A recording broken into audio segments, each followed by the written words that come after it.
Welcome to our channel. Today we how to authorize Google Workspace two-step verification for better account security. Full guide step by step clearly. To begin, log in to your Google Workspace account. Navigate to the Google Account Settings page. Locate the Security section on the left-hand menu.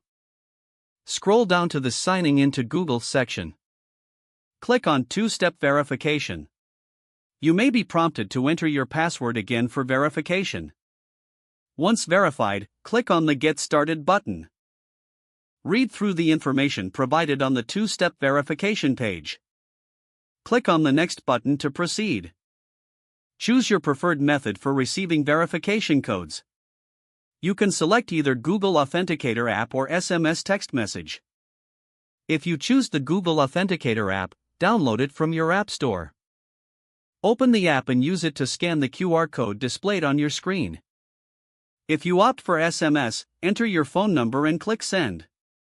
Check your phone for the verification code and enter it in the provided field. Click the Verify button to confirm your chosen method.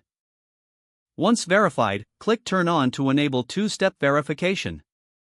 You will receive a confirmation that two-step verification has been enabled.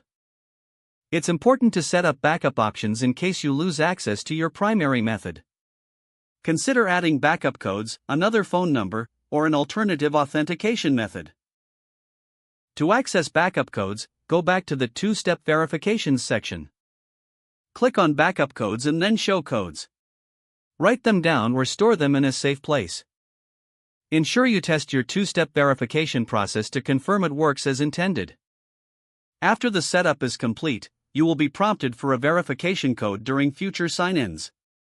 This additional step greatly enhances the security of your Google Workspace account. Regularly review your security settings and update them as needed. By following these steps, you can better protect your account from unauthorized access. If the page does not load, refresh the browser or try again in a private or incognito window. Make sure you are using the correct email address, then retype it carefully to avoid small typos. If your password is not accepted, use the Reset option and create a new strong password you can remember. Don't forget to like this video and subscribe to our channel for more step-by-step tech guides.